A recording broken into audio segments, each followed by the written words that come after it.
There is an acceleration in job growth in the US for the final readings or the latest readings, seasonally adjusted because of the holiday quarter. The issue is with this reading, and the seasonal factors, specifically the holiday quarter. This increase in spending or economic activity is dispersed over 2 quarters. So it is not one single or two quarters in totality. It is about a 3 month period of pickup in activity, to be very generalized, um, dispersed over the 2 quarters unevenly. Seasonal effects are almost without exception anticipated. So, investors kind of know for a fact there's an obvious correlation visible each and every year, also for the summer holidays, that the economy is going to pick up, and there are going to be, um,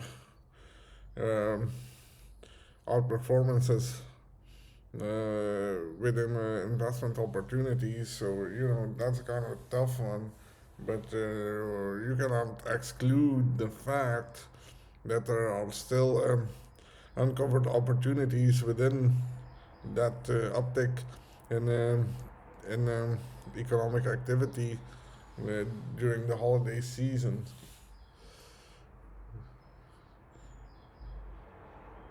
So there have been a decline in job losses and a shortened duration in unemployment. The issue is the decline in job losses and unemployment coming in at 4.1%. We know for a fact that it's kind of an easy one because people at home know that Americans at home know that Walmart is seasonally going to hire tens of thousands of workers for the holiday season, and it is kind of a common fact that sort of hiring occurs for that specific reason.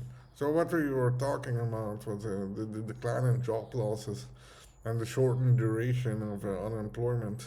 So we need to set aside the seasonal adjustments we just discussed, and we need to look if it's a sustained trend. So the decline in job losses, so that means unemployment would be on a lower trajectory, and the shortened duration of unemployment, that means that people are for a less time unemployed and return to the labor market. So the issue is we need to see if it's a sustainable trend, or is um, an seasonally adjusted pickup in activity. So on the tariffs, so it's a preliminary. There have been indications that the tariff, the placement of tariffs will not be across the board. It will not be aggressive. It will be targeted. It will be specific. It will be specific. So these are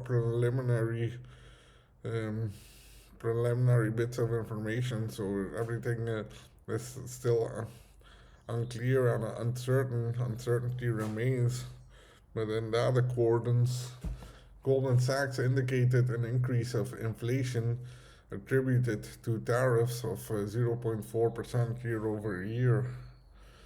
At the same time, Jan Hatzius indicated that inflation, excluding inflation brought on by tariffs, is set to come in at 2% year over year.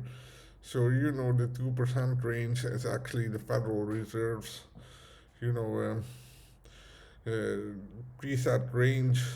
It is their mission to obtain 2% range in inflation, which implies healthy growth within the economy.